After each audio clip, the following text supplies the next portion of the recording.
जी हमारा टॉपिक चल रहा था प्रदीपन। तो मैंने प्रदीपन के बारे में उससे संबंधित सभी चीज़ें बताई जो मुख्य चीज़ें हैं। और आज मैं उनसे संबंधित कुछ क्वेश्चन, ऑब्जेक्ट टाइप क्वेश्चन और कुछ वैसे क्वेश्चन समझाने की कोशिश करूँगा। तो जैसे कैंडल पावर किसे कहते हैं? यह एक निश्चित दिशा में एक यूनिट सॉलिड कोण में ल्यूमेन की संख्या है जिसे कैंडल पावर कहते हैं। प्रकाश क्या है? यह एक प्रकार की ऊर्जा है जो आंखों को देखने के लिए चेतना उत्पन्न करती है।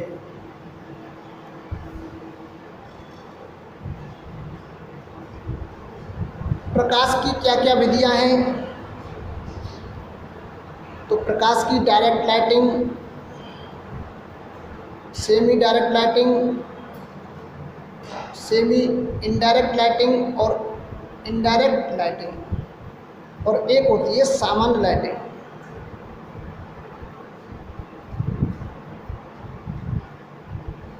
एक क्वेश्चन बनता है कि डायरेक्ट लाइटिंग में कितने प्रतिशत लाइट सीधे वस्तु पर आती है? तो जी हाँ, इसका सही आंसर बनेगा 90% सीधे पड़ती है। सॉलिड कोण का यूनिट क्या है? स्टेडियन है। अब एक प्रदीपन में से एक क्वेश्चन बनता है आपका चैप्टर से, इलेक्ट्रिक लैंप किसे कहते हैं?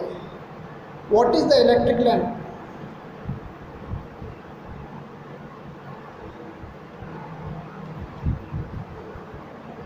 तो इलेक्ट्रिक लैंप एक ऐसा स्रोत है जो विद्युत एनर्जी को ऊष्मा में और फिर विजुअल लाइट में परिवर्तित करता है।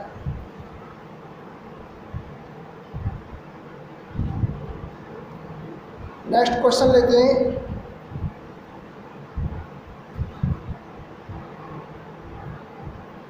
कार्बन फिलामेंट का वर्किंग तापमान कितना होता है? जिनमें यानी कार्बन के फिलामेंट होते हैं उनका वर्किंग यानी कार्य करने का तापमान कितना होता है? तो ये होता है आपका 1800 degree Celsius.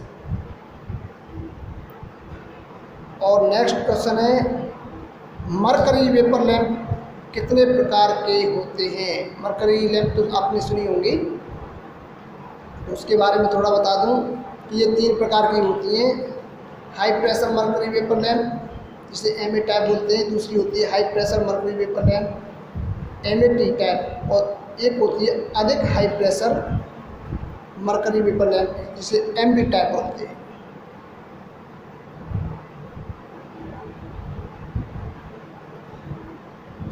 High pressure mercury vapour lamp में कितने इलेक्ट्रॉन होते हैं?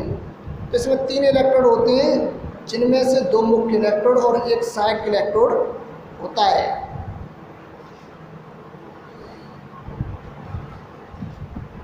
अच्छा, आपसे कोई पूछ ले कि मरकरी वेपर लैंप में कौन सी गैस होती है?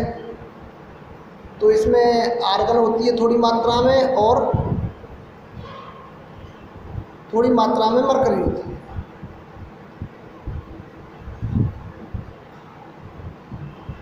ध्यान से सुनना, मैं सभी ऐसे क्वेश्चन बता रहा हूँ जो आपकी परीक्षा में आने के चांसेस हैं इस चैप्टर से संबंधित। और मैं अब बात करता हूँ, कुछ ऑब्जेक्ट टाइप क्वेश्चन रख रहा हूँ आपके सामने। सभी अपना क्वेश्चन के अनुसार आंसर चॉइस करोगे। तो मैं पहला क्वेश्चन बोल रहा हूँ, ल्यूमिनस फ्लक्स की इकाई है। Number 1 candle power, b lux, c lumen और डी मीटर कैंडल। आप अपना चॉइस करोगे और हमें रिप्लाई करोगे आंसर का। नेक्स्ट, सॉर्डेल एंगल की इकाई है।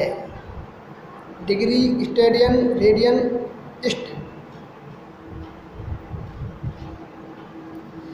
आगे का क्वेश्चन है,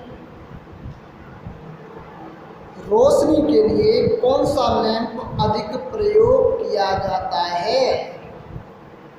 तो रोशनी के लिए चॉइस करिए। Number 1 carbon filament lamp, B arc lamp और C tungsten filament lamp.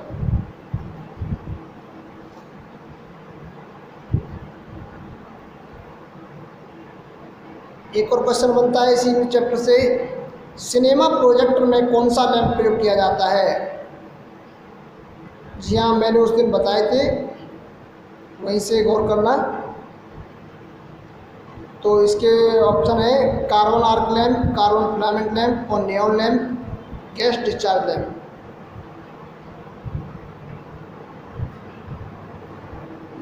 Next question सुनिए, मरकरी वेपर लैंप में गैस भरी होती है? A hydrogen, b argon, c helium और d neon.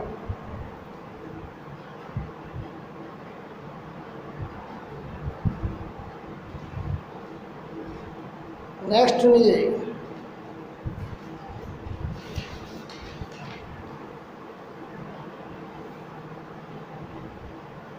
Sodium vapour lamp का वर्किंग टेम्परेचर होता है 250 degree Celsius, a b 300 degree Celsius, c 450 degree Celsius और डी 600 डिग्री सेल्सियस। अब और उस दिन मैंने फ्लोरोसेंट ट्यूबलाइट के बारे में बताया था। फ्लोरोसेंट ट्यूब की सारी मैंने प्रक्रिया बताई थी, क्या क्या दोष हो सकते हैं, क्या क्या उपचार हैं, कैसे उसके कनेक्शन होते हैं। तो उससे संबंधित कुछ क्वेश्चन ऑब्जेक्ट टाइप सुन लीजिए। फ्लोरोसेंट ट्यूब में गैस भरी होती है? ए mercury vapour, B neon, C Mercury तथा आर्गन और डी हीलियम तथा मरकरी। नेक्स्ट क्वेश्चन सुनिए, फ्लोरोसेंट ट्यूब में चौक का मुख्य कार्य है? ध्यान हो, मैंने बताया था, तब मैं थ्योरी करा रहा था इसकी, तब मैंने ये बताया था विस्तार से कि चौक का क्या कार्य है और किसके लिए उपयोग किया जाता है। तो वहीं से ये ऑब्जेक्ट टाइप क्वेश्चन बना है। तो इसके ऑब्जेक्ट सुनिए, दोबारा से क्वेश्चन सुन लीजिए। फ्लोरोसेंट ट्यूब में चौक का मुख्य कार्य है? ए स्टार्टिंग के समय सर्च वोल्टेज देना, बी वोल्टेज को ड्रॉप करना, सी पावर फैक्टर सुधारना और डी अधिक वोल्टेज को देना तथा करंट को सीमित करना।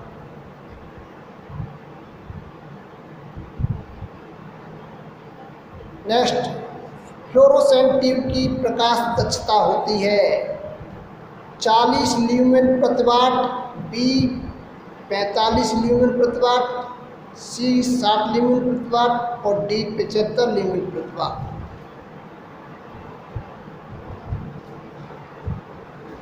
नेक्स्ट सुनिए, वह लैंप जो फिलामेंट के गर्म होने पर सीधा प्रकाश देते हैं? A incandescent lamp, b neon lamp, c gas discharge lamp और d arc lamp.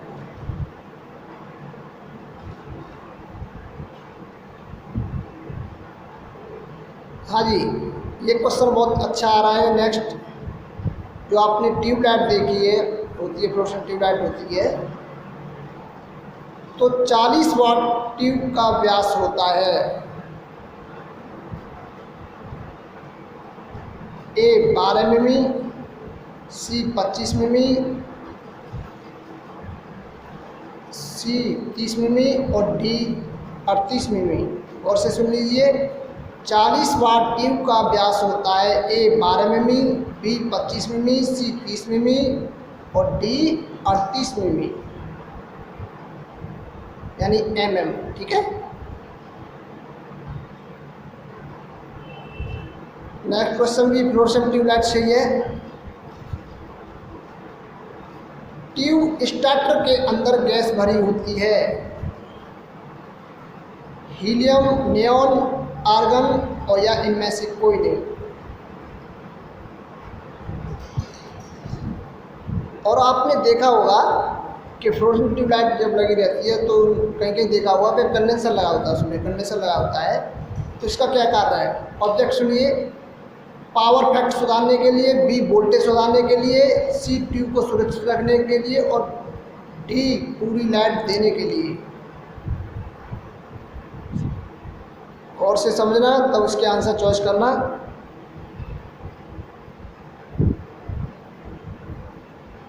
Next,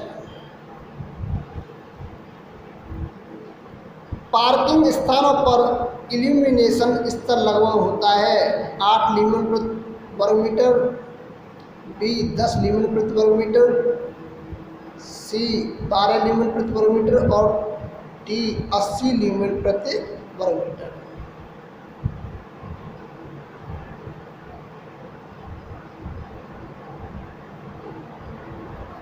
tube starter के सर्किट में कंडेंसर लगा होता है जो कि ए स्पार्किंग को कम करता है, बी पावर फैक्टर सुधारता है, सी करंट को सीमित रखता है और डी स्ट्रोबोस्कोपिक असर को कम करता है, यानी जो डबल दिखता है उसको देखने को कम करता है।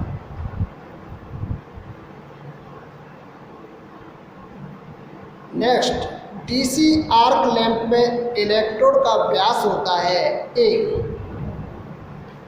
पॉजिटिव अधिक मोटा, बी नेगेटिव अधिक मोटा, सी पॉजिटिव पतला और डी दोनों समान।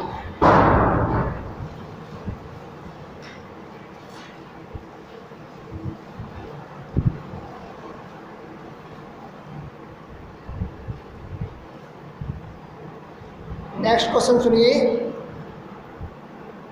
एक गैस से भरे टंगस्टन फिलामेंट लैंप को चलाने के लिए तापक्रम निम्न होता है a 1035 degree Celsius, b 1200 degree Celsius, c 1500 degree Celsius और डी 2300 डिग्री सेल्सियस। आपको बता दूं कि ये आपके 2009-2014 की परीक्षा में आ चुका है। ये क्वेश्चन बहुत ही आवश्यक है, गौर करना, आने की संभावना है। नेक्स्ट सुनिए,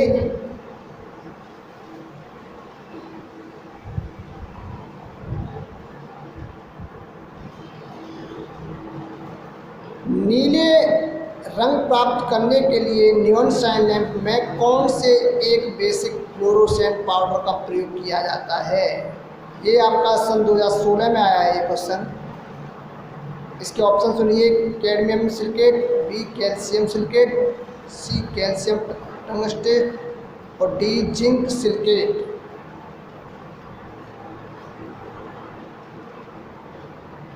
नेक्स्ट सुनिए, किसी फ्लोरोसेंट ट्यूब के लैंप में स्ट्रोबोस्कोपिक प्रभाव को रोका जा सकता है ए।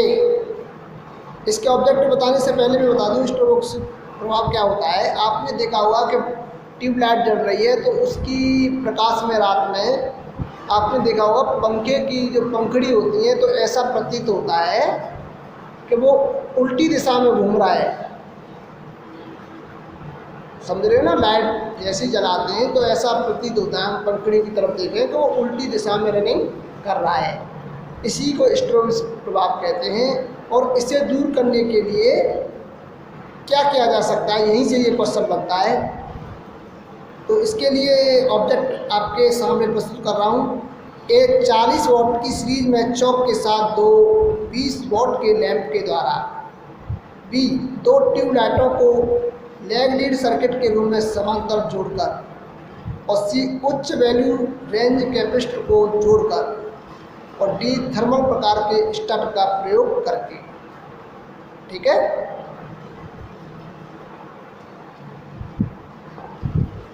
नेक्स्ट सुनिए, 3 फुट फ्लोरोसेंट ट्यूब का मानक वोल्टेज है, 3 फुट फ्लोरोसेंट ट्यूब का मानक वोल्टेज है 10 वाट, बी 40 वाट, सी 65 वाट और डी 100 वाट।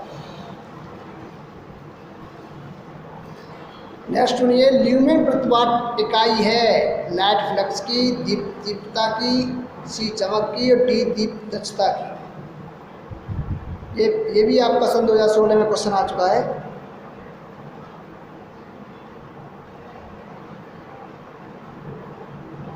एलईडी लैंप का पावर फैक्टर होता है A unity, B leading, C lagging और डी इनमें से कोई नहीं।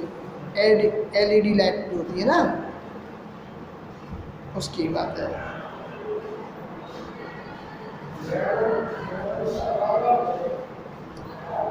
लाल रंग के तार आमतौर पर जाने जाते हैं ए अर्थ, बी न्यूट्रल, सी फेज और डी इंसुलेटेड तार। बहुत ही आवश्यक क्वेश्चन है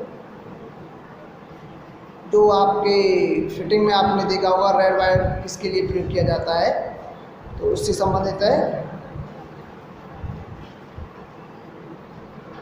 और एक और आपके सामने क्वेश्चन रख रहा हूँ। एक ट्यूबलाइट के ट्यूब को खाली रिक्त स्थान है से भरा जाता है, इसमें क्या आएगा? फ्लोरेसेंट पेस्ट, बी निम्न दाब अपनी गैस, सी मरकरी और डी दोनों। तो ये आज मैंने जो आपको ऑब्जेक्ट टाइप क्वेश्चन बताए इनको अच्छी तरह से गौर करेंगे, ठीक है? तब आप अपने क्वेश्चन का आंसर देंगे। और मैं कल हमारा टॉपिक होगा, आज के लिए बस इतना ही, क्योंकि वीडियो लंबा करने पर हमें अपलोड करने में दिक्कत होती है थोड़ा। डेली पढ़ें और से हमारे थोड़े कहने का मतलब ज़्यादा समझने की कोशिश करें। तो नेक्स्ट चैप्टर होगा आपका वैद्युतिक मापक यंत्र, इलेक्ट्रिकल मेजरिंग इंस्ट्रूमेंट। इसके बारे में थोड़ा बता दूं कि ये इलेक्ट्रिकल इकाई की मात्रा को मापने के लिए जो भी उपकरण इस्तेमाल किए जाते हैं उन्हें इलेक्ट्रिकल यंत्र कहते हैं। तो कल हमारा यही चैप्टर होगा, ये इसी के बारे में हम बताएंगे कौन कौन से होते हैं, क्या क्या होता है इसमें, ठीक है? आज के लिए बस इतना है।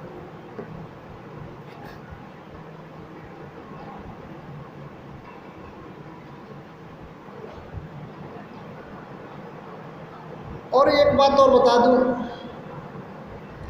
कि मैं जितने भी ऑब्जेक्ट टाइप क्वेश्चन कराता हूँ उन पर गौर किया करो, क्योंकि मैं आपको वो बताने की कोशिश कर रहा हूँ जो आपकी आगामी परीक्षा में आने वाले हैं। मुख्य चीज़ वही बता रहा हूँ मैं।